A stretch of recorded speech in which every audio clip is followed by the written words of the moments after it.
Existem alguns livros muito acessíveis, básicos, leves e engraçados.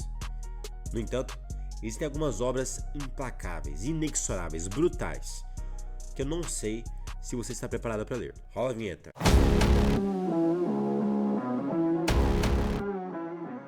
Fala pessoal, tudo beleza?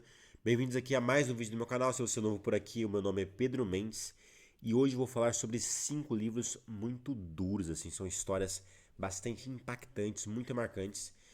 E são livros que quando você termina, quando você termina de ler a última página, nossa, com aquela sensação de grande profundidade, são livros que deixam algo muito claro em você.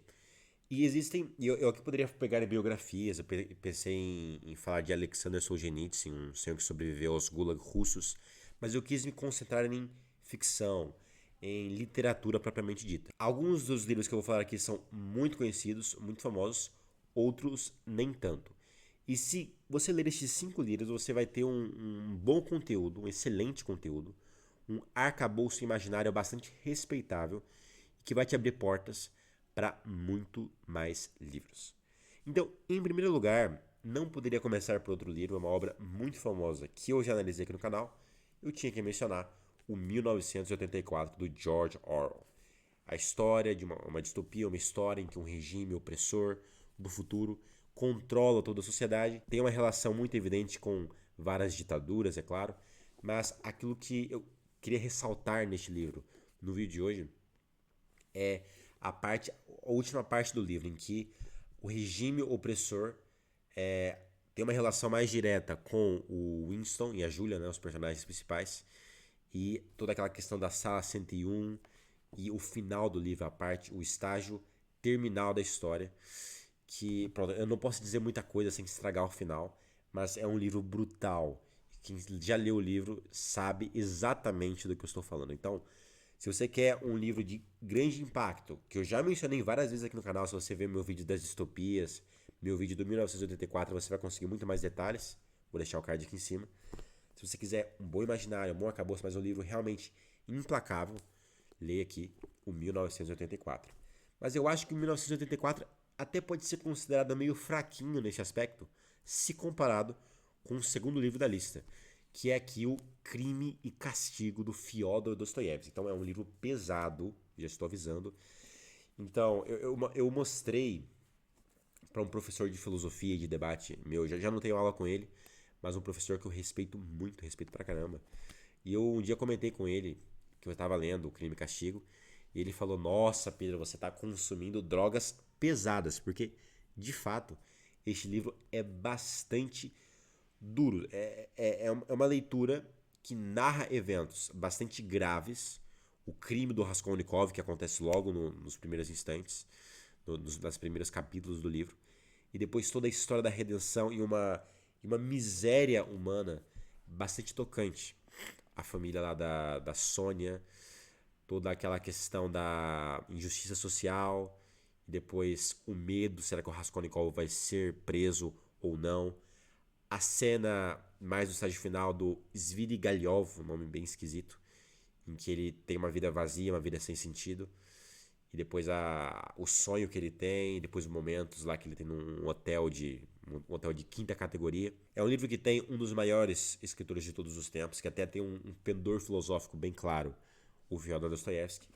E aqui nessas 500 e poucas páginas, você vai ter uma grande quantidade de informação em um enredo duro, mas assim, comparado com o Crime e Castigo, o 1984 é fraquinho, como eu já mencionei. Então, olha, tome cuidado, um livro perigoso, Crime e Castigo do Fyodor Dostoiévski, mas é um clássico impossível de ignorar, incontornável e que vale muito a pena, mas atenção, se você é mais novo, não leia. Eu inclusive conheço pessoas, mais de uma pessoa, que me disseram que, nossa, talvez eu devesse ter lido o livro mais tarde, quando eu fosse mais velho, porque ele exige sim uma maturidade interior, mas que traz muitas verdades chocantes acerca da natureza humana e da presença da existência do mal no mundo, do mal moral, que é diferente do mal natural, simplesmente. Então, Crime e Castigo tinha que ser mencionado. Em terceiro lugar, eu não tive nenhuma dúvida quando estava escolhendo o próximo livro, porque é o livro que tem o maior vilão de toda a história da literatura. Eu desafio, manda aqui nos comentários, o maior vilão, pode até ir para os filmes, o maior vilão que você já viu. Você pode colocar, sei lá, o Imperador Palpatine, o Darth Vader, o Coringa, sei lá, coloca o que você quiser. Eu aposto que não vai ser pior que o vilão deste livro. E que livro é este? É aqui O Monte dos Vendavais, um clássico da literatura mundial, um romance de um amor proibido, que é bastante intenso. Todos os livros dessa lista são, mas este é particularmente intenso. Porque ele narra a história, claro, ele enrola um pouquinho, você fica um pouco perdido no início, mas ele fala a história de uma família cujo pai foi viajar um dia e na volta ele trouxe um rapaz maltrapilho, um rapaz de rua. Trouxe e educou como filho. E este filho, ao crescer, se tornou um grande monstro, que é o Heathcliff. É um personagem assim, o cara é mau, o cara não parece humano, ele é pura maldade, pura malevolência, pura perversidade. É uma coisa absurda, eu nunca vi nada parecido. E olha que eu já li bastante coisa, tem muito mais pra ler, é claro. Mas eu já li uma boa quantidade de livros e eu nunca vi nada semelhante ao Heathcliff. É uma coisa, assim, impactante dizer pouco. Um clássico inglês, que também fala um pouco da sociedade inglesa. Depois a vingança do Heathcliff devido a um casamento lá que a Catherine casa com um rapaz. E depois o Heathcliff tem uma vingança terrível. Mas enfim, não vou dizer mais nada. Tem que gravar uma análise só do Monte dos Vendavais. Mas também vale muito a pena. Em quarto lugar, o livro mais curto dos 5, que comparado com o Monte dos Vendavais, Crime e Castigo, é até bastante tranquilo, mas em comparação com eles. Porque aquilo que a realidade que este livro explora é extremamente profunda. E também existe um grande nível de maturidade.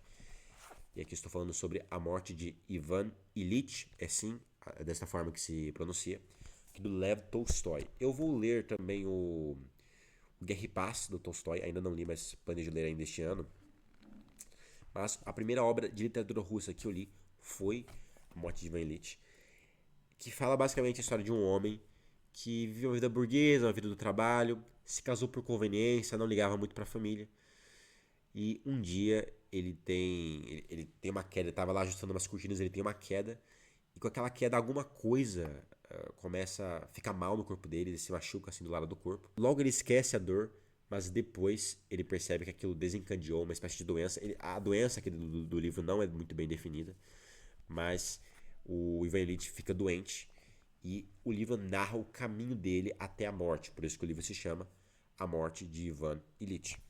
E aqui mostra a realidade, o vazio existencial de uma pessoa que viveu somente pelas coisas materiais. E mostra a marca dele na sociedade. Então, quando ele morre, a primeira coisa que a mulher diz, ai, eu não tô, olha como eu sofri, nem se lembra do marido. Os colegas de trabalho não estão nem aí para a morte dele. As pessoas que vão no funeral só vão por formalismo, não estão ali, não amavam aquela pessoa, uma pessoa que não amava e também não era amada. O ambiente, até os próprios médicos, a forma como eles tratam o moribundo, fingindo que ele não está moribundo, fingindo que é apenas uma doença leve, não uma enfermidade que o levaria à morte. Então é um livro muito bom, adorei, e é curtíssimo. Tem o que? Cento e poucas páginas, 110 páginas. E aqui o final é espetacular. Ah, Pedro, mas no final ele morre. Não, é que vai muito além disso. Ali no seio da família e pronto. Sem palavras, tá bom? Morte de Ivan Ilitch também é muito bom. E em quinto lugar, um livro que na verdade está dentro de uma coletânea de obras. E esta coletânea, sim, é muito conhecida, a mais vendida do planeta da história. Que é aqui o livro de Jó, que está dentro da Bíblia, aqui no Antigo Testamento. Ele juntamente com Salmos, Provérbios, Eclesiastes, Cântico dos Cânticos, Sabedoria e Bem Será, está no conjunto dos livros sapienciais. E aqui o livro de Jó é extremamente profundo, porque ele trata do problema do mal. Se você quiser uma análise completa do livro de Jó, e extremamente profunda, e não só do livro de Jó, como também de outros clássicos, do Cântico dos Cânticos, dos Noivos, eu recomendo muito que você leia um livro que eu já analisei aqui no canal, que é O Amor à Sabedoria, do Victor Salles Pinheiro, que vai te trazer um conteúdo, um arcabouço cultural absurdamente grande, absurdamente vasto, vai te abrir muitas portas.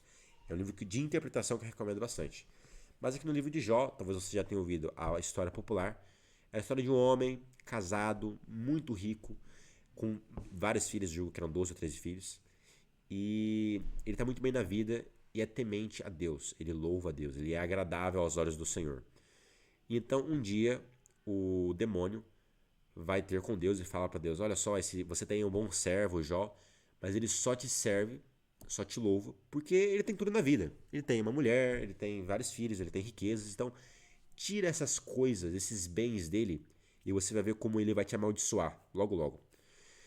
Tira a saúde dele, que também tem saúde, tira a saúde dele. E Deus autoriza que o demônio faça o mal na terra, permite o mal, para, digamos, testar Jó. E Jó perde a família, perde os filhos de uma forma trágica, perde as riquezas, perde a saúde, fica com chagas no corpo todo.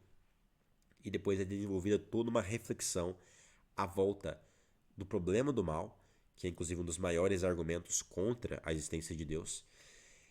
É feita toda uma reflexão através ali de um esquema literário em que aparecem os amigos de Jó e começam a conversar com ele. É feita toda uma reflexão acerca do sentido da vida. Então, que inclusive se relaciona também com o livro O Homem em Busca do Sentido, do Viktor Frankl, que eu também recomendo. Vou deixar o card aqui em cima. Então, é um livro muito profundo mesmo. Tá bom? Um dos livros mais profundos que eu já li, o livro de Jó. E há algumas partes lindas, como por exemplo, quando a mulher de Jó fala para ele: amaldiçoa o teu Deus e morre, porque ele matou nossos filhos, então vamos morrer, agora só nos resta isto. E Jó se recusa a ceder.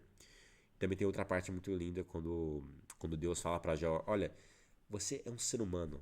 Olha, você é um ser humano, você é um nada, você é pó. Você estava onde você estava quando eu criei os fundamentos da terra. Então, quem quiser um livro brutal, um livro intenso e muito profundo, eu recomendo também o livro de Jó. Eu recomendo que você leia a Bíblia, a Bíblia toda, já fiz o projeto The Bible in One Year, mas o livro de Jó me marcou especialmente.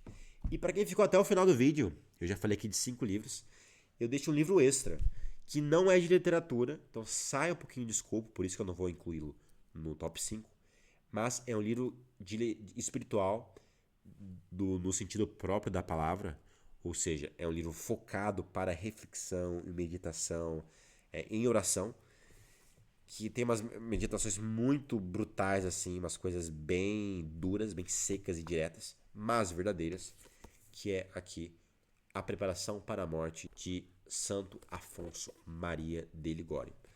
E aqui, só para você ter uma ideia, logo na primeira reflexão do livro, o livro tem 38 considerações, que são trechos, vários parágrafos, vários capítulos razoavelmente curtos, acompanhado de várias orações em que o santo vai te guiando e vai fazendo você meditar nas verdades da fé e vai te acompanhando. E ele medita muito acerca da palavra que está no título do livro, que é a morte.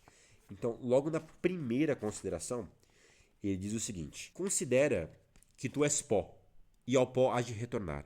Chegará o dia em que será necessário morrer e apodrecer em uma cova, onde tu estarás coberto de vermes. Cairá sobre todos a mesma sorte, quer nobres, quer plebeus, quer príncipes ou vassalos.